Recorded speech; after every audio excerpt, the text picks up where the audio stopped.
আরজিকর কাণ্ডে খুব দ্রুত বিচার চেয়ে সাধারণ মানুষ পথে নেমেছেন। এটা যেমন একটা বিষয়, তেমনি এটাও বলা দরকার যে যেভাবে বিচার হওয়া দরকার অত্যন্ত যত্নে এবং নিখুঁতভাবে সেটাও কিন্তু হওয়া দরকার। যাকে হোক একটা ধরে শাস্তি দিয়ে দিলাম, এটা কিন্তু কোনো বিচার নয়। বিচারের একটা খুব বড় তত্ত্ব আছে। শত অপরাধী ছাড়া পেয়ে যাক, একজন নিরপরাধও যেন কষ্ট না পায়, এই জায়গাটা দেখতে হবে।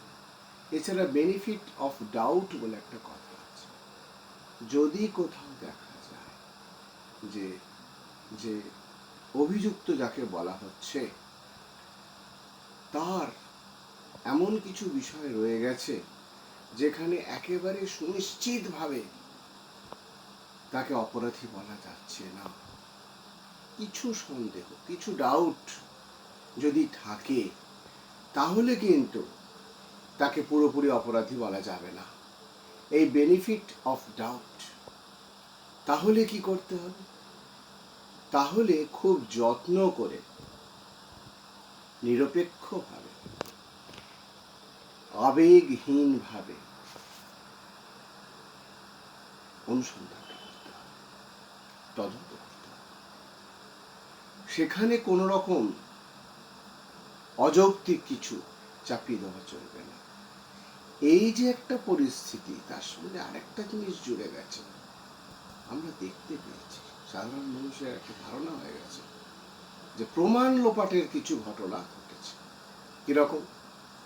প্রথম কথা হচ্ছে, যখন অঘটনটা ঘটল তখন হাসপাতাল কর্তৃপক্ষের তরফে মৃত মহিলার বাড়িতে যেভাবে খবর দেওয়া হলো, সেই খবরের ধাঁচটা সাধারণ মানুষের কাছে কিছু কিছু পৌঁছেছে। কিভাবে খবরটা দেওয়া হয়েছে, তাতে তাদের ধারণা হয়েছে খবর দেওয়ার ক্ষেত্রে কর্তৃপক্ষের একটা অদ্ভুত আচরণ দেখা গিয়েছে।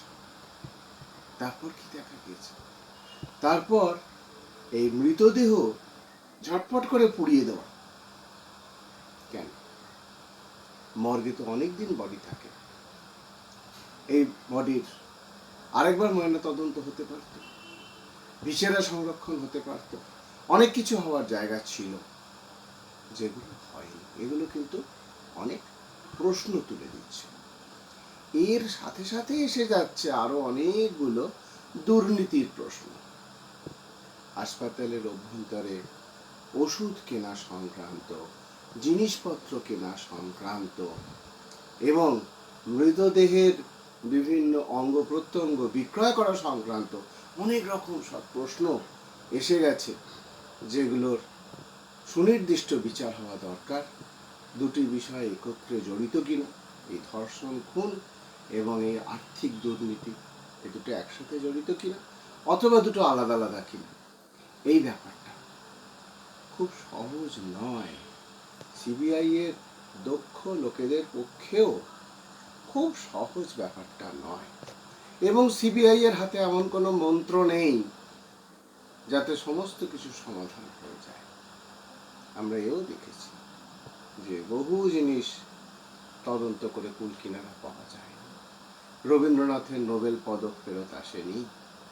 ফলে তদন্ত করলে একটা কিছু পাওয়া যায়, এটা কল্প কাহিনীতেই সম্ভব, থ্রিলার কাহিনীতেই সম্ভব।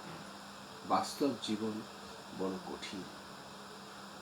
আর এটা আমার মনে হচ্ছে সাধারণ মানুষ এই আন্দোলন করছে, এই আন্দোলনকে সেলাম, শ্রদ্ধা সবকিছু জানিয়েই বলছি, বিচার ব্যবস্থাকে তাদের নিজেদের ছন্দেই কাজ করতে দিতে হবে।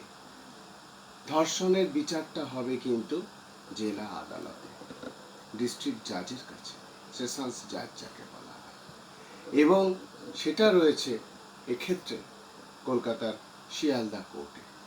সেখানেই বিচারটা হবে। আর হাইকোর্ট সুপ্রিম কোর্টের কাজ কি, যে যাতে কোনোভাবে যে বিচার প্রক্রিয়া কলুষিত না হয় সেই জিনিসটা তারা উপর থেকে লক্ষ্য রাখছেন। হাতে করে কাজ করা এক, আর লক্ষ্য রাখা আরেক।